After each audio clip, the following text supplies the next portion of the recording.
हरिओम। प्रणाम। श्रीमद् भागवतम। पूज्य गुरु जी स्वामी तेजोमय जी,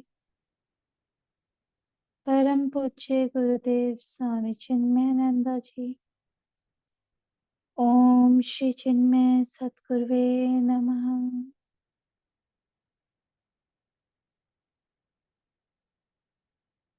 हम सबके हृदय में विराजे श्री कृष्ण के चरणों में कोटि कोटि प्रणाम।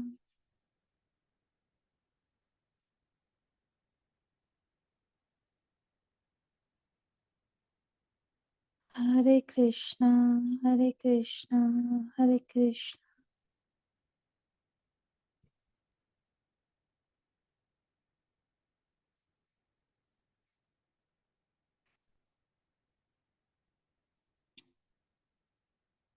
कल हम देख रहे थे कि कैसे दीति के गर्भ के बच्चों से सभी देवता घबरा रहे थे। आज देखते हैं कि जय विजय को आसुरी योनि की प्राप्ति कैसे होती है। यहाँ गुरुजी बताते हैं, भगवान नारायण वैकुंठ लोक में रहते हैं। श्री देवी लक्ष्मी जी उनकी पत्नी है और उनके दो द्वारपाल हैं, गेट कीपर हैं। कौन है? जय और विजय। तो दो गेट कीपर्स हैं, द्वारपाल हैं भगवान के वैकुंठ लोक के, जय विजय। तो ये बहुत ही इंटरेस्टिंग है देखना कि जो वैकुंठ लोक के द्वारपाल हैं उन्हें आसुरी योनि कैसे प्राप्त होती है। तो जो भगवान के बड़े श्रेष्ठ उच्च कोटि के भक्त होते हैं उन्हीं को यह स्थान प्राप्त होता है। वास्तव में जय विजय का अर्थ है इंद्रिय जय और मनोविजय। देखो, भगवान के पास वे ही दो द्वारपाल होंगे, है ना। भगवान के पास उनके उनसे मिलने जाना हो तो क्या कोई यूं ही पहुंच जाएगा? वे पूछेंगे, क्या अपनी इंद्रियों पर जय पाली है? क्या अपने मन पर विजय पाली है? तो जब तक जय विजय की अनुमति नहीं मिलती तब तक भगवत धाम में प्रवेश भी नहीं मिलता। ओ, तो ऐसी बात है। लेकिन इनके मन में, जो ये जय और विजय थे, इनके मन में अभिमान आ गया कि कभी कभी हमको भी मनोजय ऐसे ही, मतलब हमारे साथ भी होता है कि कभी कभी हमको भी मनोजय और इंद्रिय विजय का अभिमान हो जाता है। हमको भी लगता है कि हमने इंद्रियों को जीत लिया है, मन को जीत लिया है। जहां ऐसा सोचा, बस वहीं हम वैकुंठ लोक से नीचे गिर जाते हैं। तो सारी कहानी ये ईगो पर आकर लिमिट हो जाती है। ये जो पुराणों की कहानियां हैं ना, बड़ी ही इंटरेस्टिंग, रोचक होती हैं। उनमें बहुत बड़ा मनोविज्ञान और अध्यात्म ज्ञान भरा रहता है। जय विजय को भी बड़ा अभिमान हो गया था कि हमारी अनुमति के बिना तो कोई अंदर नहीं जा सकता। अभिमान इतना अधिक बढ़ गया कि एक बार सोचिए, कौन गया? लक्ष्मी जी आई, तो इन्होंने उनको भी रोक दिया। लक्ष्मी जी को लक्ष्मी जी को बड़ा ही क्रोध आया। उन्होंने कहा, अरे ये मुझे ही मेरे धाम में अंदर नहीं जाने दे रहे। तो वे नाराज होकर अंदर गई और भगवान से कहने लगी कि पहले तो इन दोनों को यहाँ से निकाल दीजिए। तो भगवान ने बोला, क्या बोले? भगवान नारायण बोले, क्या हुआ, पहले बताओ तो सही। तो उन्होंने कहा, लक्ष्मी जी ने, अरे हुआ ये कि ये मुझे ही रोकते हैं। तो भगवान ने कहा ये तो इन्होंने बड़ा ही गलत काम किया है, लेकिन तुम्हारे कहने से इन्हें निकालूंगा तो सब लोग कहेंगे कि ये पत्नी के कहने से काम करते हैं। ऐसा नहीं होना चाहिए। अतः अब जब इनको अभिमान आ ही गया है, तो जैसे ही किसी ब्राह्मण या संत का अभिमान करेंगे, अपमान करेंगे, वैसे ही मैं इन्हें निकाल दूंगा। भगवान के कहने का अर्थ है कि मुझे या मेरे रिश्तेदारों को तो कुछ भी कहा, उस पर मैं कैसे निकाल दूं? तो लोग कहेंगे कि देखो सिर्फ अपने रिश्ते नाते वालों का सोचते हैं, दूसरे लोगों को रोकते हैं, तब तो आपको कुछ लगता नहीं है। तो ये बहुत ज्यादा सम्मानजनक बात नहीं है। लेकिन साधु संत का अपमान करने पर निकालते हैं, तब तो यही बात सिद्ध होगी कि देखो भगवान साधु संतों का कितना सम्मान करते हैं। हालांकि भगवान को किसी को प्रूव करने की जरूरत नहीं है, लेकिन भगवान हमारे आदर्श होते हैं, तो उनका जो आचरण होता है वही आचरण हम सब फॉलो करते हैं। तो इसीलिए उन्हें भी आइडियलिस्टिक आचरण करना पड़ता है। अब लक्ष्मी जी को तो इसी बात की प्रतीक्षा थी कि ये कब साधु का अपमान करेंगे, क्योंकि भाई जब भी वो आती जाती थी तो उन्हें वो दिखते थे और वो बहुत ही मन क्रोधित होती थी। तो अब लक्ष्मी जी जब भी बाहर जाएं, अंदर जाएं, तो वे दोनों वहीं खड़े दिखाई देते थे। और उन दोनों ने क्या सोचा मालूम है? उनको लगा कि भगवान ने हमको कुछ कहा नहीं, इसका मतलब है हमने कोई गलती की ही नहीं। तो उनका साहस और अधिक बढ़ गया और वे तो बिल्कुल शेर ही हो गए।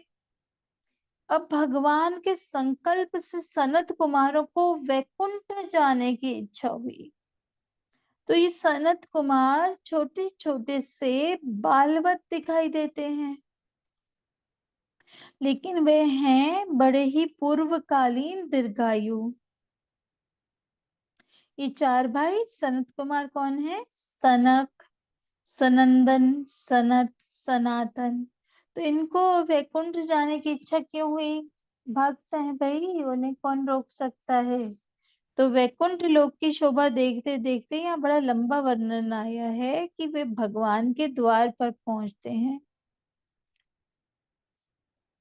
तो वहां द्वारपालों को देखकर उनको लगा कि भगवान के पास जाने के लिए बीच में द्वारपालों की क्या आवश्यकता हुई। और द्वारपाल तो पहले ही घमंड से भरे हुए, तो उन्होंने इन्हें डंडे से रोकते हुए कहा, ए अपॉइंटमेंट है क्या? तो उन्होंने कहा अपॉइंटमेंट? भगवान के धाम में आने के लिए अपॉइंटमेंट? हमें कहीं और पर दूसरा कोई नहीं रोकता, यहाँ क्यों रोकते हैं? जय विजय को तो अभिमान हो ही गया था, तो ये दोनों निरअभिमानी थे, इसलिए तो उनको वैकुंठ में भगवान के पास स्थान मिला था। जिस गुण के कारण उनको वह स्थान मिला था, उसी गुण का उन्हें अभिमान हो गया। तो इनके मन में ये राक्षस की वृत्ति आ गई ना। तो अच्छा, अब इनसे जो अपराध हुआ सो तो हुआ ही, परंतु अब सनत कुमारों को भी बड़ा क्रोध आ गया। अब देखो ये जो सनत कुमार हैं, ये हैं तो बड़े ज्ञानी, है ना। सब कहेंगे कि इन्हें क्रोध क्यों आना चाहिए, उनको क्रोध आया, यह भी बड़ी गड़बड़ बात हो गई। और उन्होंने क्रोध में जय विजय को शाप दे दिया कि तुम लोग यहाँ हमको रोकते हो, जाओ तुम दोनों राक्षस बनकर नीचे गिर पड़ो, तुम वैकुंठ में रहने के लायक ही नहीं हो। वैकुंठ में तो उसी की गति होती है जो माया से मुक्त होता है। अहंकार हो जाना तो माया का लक्षण है। इसलिए जब नारद जी को भी मोह हो गया था कि मैंने काम को जीत लिया, मन को जीत लिया, तो वे भी कैसे गिर पड़े थे। ये तो होता ही रहता है। अब वे दोनों घबरा गए, क्योंकि सनत कुमार जैसे ऋषियों का शाप तो बड़ा भारी शाप होता है। ऐसा नहीं है कि कभी लगा कभी नहीं लगा। एक बार हमने किसी आदमी को शाप दे दिया कि तुम नरक में जाओ, वह आदमी बोलेगा मैं आपको वहीं पर मिलूंगा, हमारे शाप से कुछ नहीं होता। लेकिन ये जो सनत कुमार है, उनका श्राप बड़ा ही प्रबल होता है। तो ये जय विजय समझ गए कि अब हम शीघ्र ही राक्षस बन जाएंगे। तो वे क्षमा याचना करने लगे, क्षमा मांगने लगे। अब भगवान विष्णु ने ये सब शोरगुल सुना तो वे बाहर आ गए। जैसे ही विष्णु भगवान को देखा तो जय विजय भी घबराने लगे और सनत कुमारों को भी बुरा लगने लगा। उन्हें भी क्रोधित नहीं होना चाहिए था।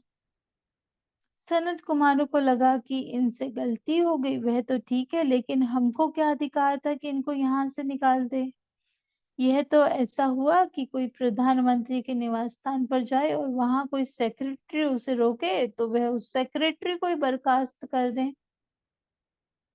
अरे भाई, प्रधानमंत्री के निवास स्थान पर वह सचिव है, उसे कोई बर्खास्त करने का तुम्हें क्या अधिकार है।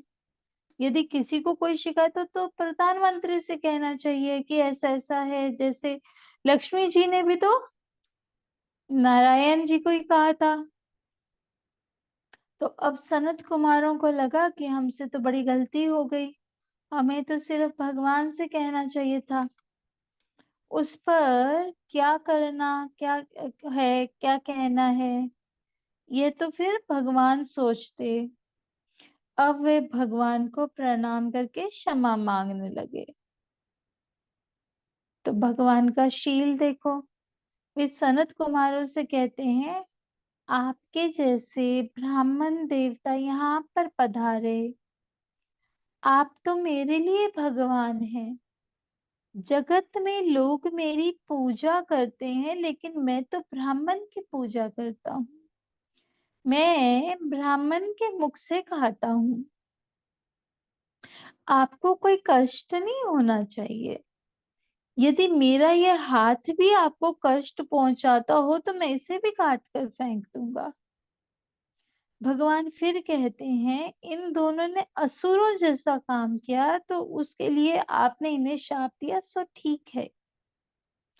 देखो, भगवान यह नहीं कहते कि आपको इन्हें शाप देने का क्या अधिकार था।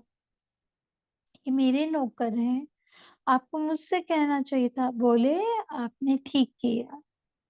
फिर भगवान ने एक इससे भी ऊंची बात कही। अगर भृत्य यानी सेवक के हाथ से कोई अपराध होता है तो केवल भृत्य को ही नहीं, स्वामी को भी उसका दंड मिलना चाहिए। क्योंकि जब सेवक का ऐसा साहस हो जाए तो इसका साफ मतलब यही निकलता है कि उन पर उनका स्वामी ध्यान नहीं दे रहा। यह तो कर्तव्य की उपेक्षा है। सेवकों को ठीक करके रखना भी स्वामी का ही कर्तव्य होता है। तो बोले इनको दंड मिला है तो मुझे भी दंड मिलना चाहिए। आपने इनसे कहा कि 3 जन्मों तक तुमको असुर बनना पड़ेगा, तो ये दोनों 3 जन्म लेंगे। और जब ये नीचे जाएंगे तो मैं भी यहाँ नहीं रह सकता, मैं भी नीचे जाऊंगा। ये 3 जन्म लेंगे तो मैं 4 जन्म लूंगा। अब तो सनत कुमार घबरा गए, बार बार क्षमा याचना करने लगे। भगवान, आप कृपा करके ऐसी बातें ना कहें। हमारी बुद्धि को जाने क्या हो गया, पता नहीं, वह मोहित हो गई और हमने शाप दे दिया। भगवान, आप हमारी इस बात को काट डालिए। भगवान ने कहा हम काट डालने के लिए थोड़ी ही बात करते हैं। वह कोई भारत सरकार है कि समय समय पर संशोधन करते जाएं और फिर उनको काटते जाएं। आपने जो बोल दिया सो बोल दिया, और उस पर जो मैंने बोला वह भी ठीक ही है। बार बार संविधान को बदला नहीं जाता। ओ, अब क्या होगा? अब ये 3 जन्म लेंगे और मैं 4 जन्म लूंगा। संक्षेप में जो जय विजय थे वे ही शापवश हिरण्याक्ष और हिरण्यकशिपु बनकर आए थे। हिरण्याक्ष, जिनका की वराह अवतार से युद्ध हुआ था। तो सनत कुमारों का शाप सिद्ध होना था, और उसके लिए स्त्री पुरुष का संयोग गलत प्रकार से अधर्म से होना जरूरी था, तभी ऐसे बच्चे पैदा होते। इसलिए दीति के मन में असमय पर वैसी कामना जाग गई थी, जैसा कि हमने कल चर्चा की। देखो, दुनिया में कारण की परंपरा देखने चलेंगे तो ये बहुत लंबी चलती है। तो इसीलिए उसके मन में ऐसी वृत्ति आई। कश्यप ऋषि के मन में भी यह वृत्ति आई कि इसकी इच्छा को पूरी करें। अधर्म से ये पुत्र वहां पर आ गए, हिरण्याक्ष और हिरण्यकशिपु। अब हिरण्याक्ष का उद्धार करने के लिए भगवान वराह बनकर आए, और हिरण्यकशिपु का उद्धार करने के लिए भगवान नृसिंह बनकर आए। उस प्रसंग को हम 7वें स्कंद में देखेंगे। और इसके बाद आगे के जन्म में ये रावण और कुंभकर्ण बनकर आए। तब भगवान फिर श्री रामचंद्र जी का अवतार लेकर आए, और फिर आखिरी जन्म में ये बने शिशुपाल और वक्रदंत। तब भगवान ने श्री कृष्ण जी का रूप लिया और इनका उद्धार किया। तो हर जन्म में भगवान ने इनका उद्धार किया। अब इस प्रसंग को अच्छी तरह से समझने की आवश्यकता होती है। जहां अभिमान होगा वहां हम वैकुंठ से गिरने लायक हो जाएंगे। सनत कुमारों को वहां क्रोध आया, यह भी कोई उचित बात नहीं थी।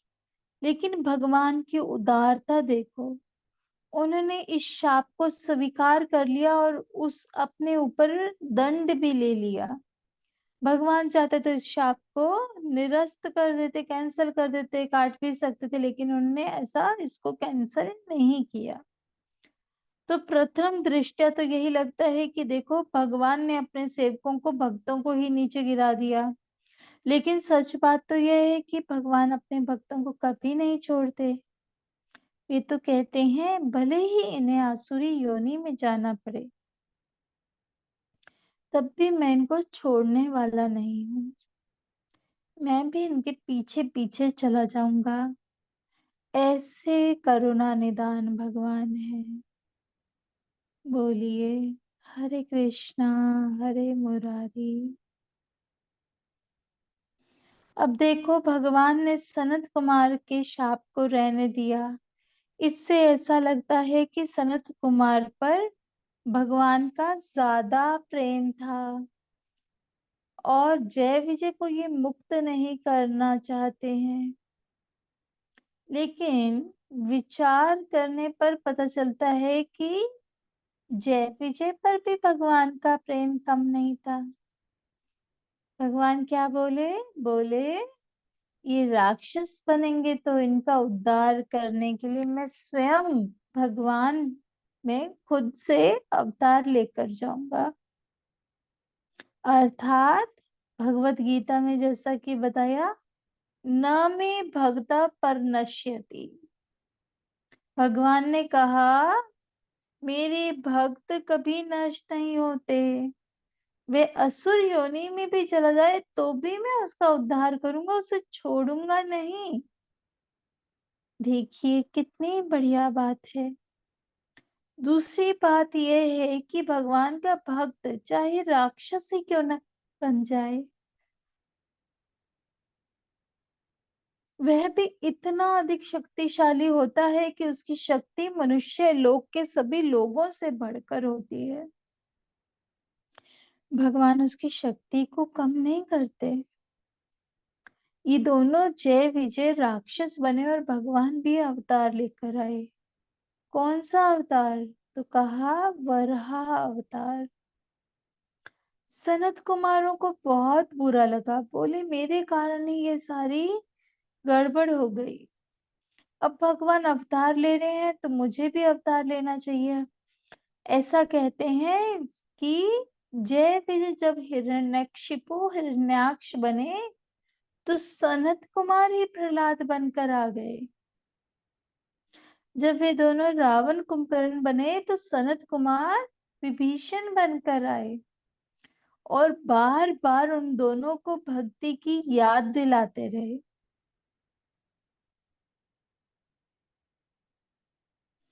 और जब वे शिशुपाल वक्रदंत बनकर आए तो सनत कुमार तब नहीं आए, क्योंकि उनको मालूम था कि अब तीसरे जन्म में तो इनका उद्धार हो ही जाएगा।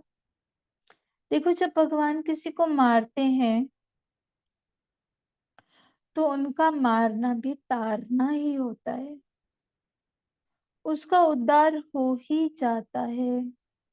लेकिन यहाँ देखो, भगवान सनत कुमार के वचन का कितना सम्मान करते हैं। भगवान के एक बार मारने से उनकी मुक्ति नहीं होती, भगवान से मारे जाने पर भी उनको 3 बार जन्म लेना पड़ता है। भक्त के वचनों का भगवान इतना ज्यादा सम्मान करते हैं कि अपने नियम को भी काट डालते हैं। स्वयं अपनी बात को भी प्रतिष्ठा का विषय नहीं बनाते। लेकिन संत ने, भक्त ने कोई बात कही है तो वह सदा सत्य होनी चाहिए, उसकी प्रतिष्ठा होनी ही चाहिए। इस प्रसंग से इतनी सारी बातें ज्ञात होती।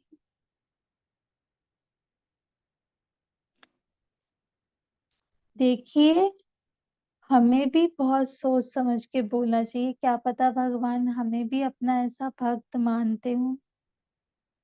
तो जो हम बोलते हैं, तब अगर भगवान उसकी प्रतिष्ठा रखना चाहे तो कुछ ऐसा तो बोलना चाहिए जिसकी प्रतिष्ठा रखने लायक हो।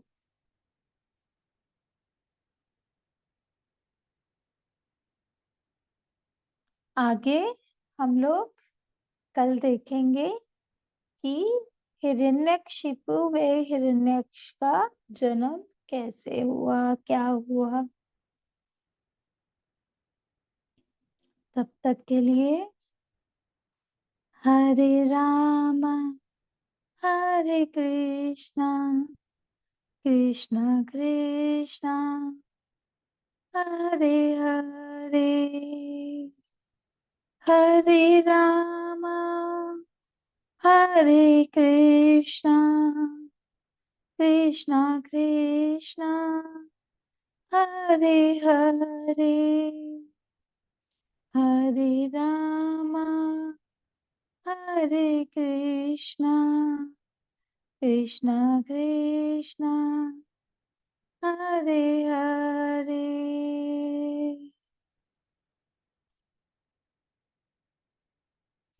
बहुत सुंदर लगता है जब भगवान का भजन करते हैं। मुझ में तो इतना लयताल नहीं। जब भी भगवान की कथा होती है तो भजन होना चाहिए। आप में से जो भी लोग ये कथा सुन रहे हैं या आपके आसपास लोग हैं जो भजन अच्छा करते हैं, तो भगवान का भजन कीजिए, हमसे कांटेक्ट कीजिए। तो कथा के साथ उनके भजन हम यहाँ पर चलाएंगे तो भगवान की प्रसन्नता होगी। हरि चरणों में हम सबका प्रणाम। हम सबकी यही प्रार्थना कि उनके चरणों में हमारा मन रमन करता रहे। इस मन को और कहीं रमन करना ही ना पड़े, ना ये करे। बस श्री हरि चरणों में रमन करता रहे। इसी प्रार्थना, इसी कामना के साथ धन्यवाद। हरि ओम।